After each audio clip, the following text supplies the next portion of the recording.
अब सबसे पहले अगर सिंथेटिक शैम्पूज़ की बात की जाए जो कि नॉर्मली आपको मार्केट से मिलते हैं, काफ़ी डिफरेंट रेंजेस में आपको मिल जाते हैं।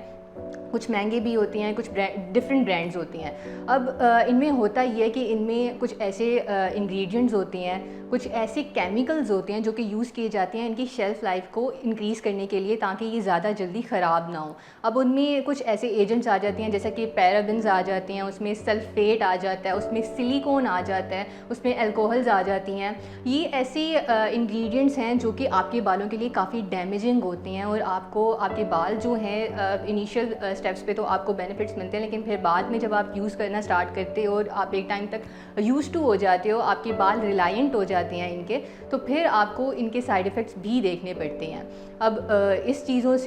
से हट के अगर हम हर्बल शैम्पूज़ की बात करें तो इनमें पाई जाती हैं इसेंशियल ऑयल्स, इनमें विटामिन्स होते हैं, मिनरल्स होते हैं, बेसिकली फ्रूट एक्सट्रैक्ट्स होते हैं, इनके अंदर हर्ब्स होती हैं। ये सारे वो इंग्रेडिएंट्स होते हैं जो कि नेचुरल होते हैं, और हर वो नेचुरल चीज़ जो है, जो किसी चीज़ के अंदर आप जो है यूज़ कर रहे हो, तो उसके साइड इफ़ेक्ट्स हमेशा उस चीज़ से कम होंगे जिसके अंदर केमिकल्स होते हैं।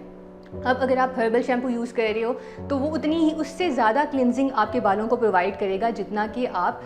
सिंथेटिक शैम्पूस या कह लें कि केमिकल शैम्पू से आपको आपकी क्लिनजिंग होती है, उससे ज़्यादा क्लिनजिंग आपकी हर्बल शैम्पू से होती है। इसका दूसरा बेनिफिट ये है कि ये आपके स्कैल्प की, आपकी जो बालों की स्किन होती है, आपके सर की जो स्किन होती है, उसकी पीएच को मेंटेन रखता है, और साथ ही हेयर ग्रोथ जो है उससे जो है मज़ीद आपकी जो हेयर ग्रोथ है वो इम्प्रूव होती है, और हेयर ग्रोथ के साथ साथ आपके बालों में स्ट्रेंथ आती है जो कि रिक्वायर्ड होती है आपको, जो कि आप चाह रहे होते हैं।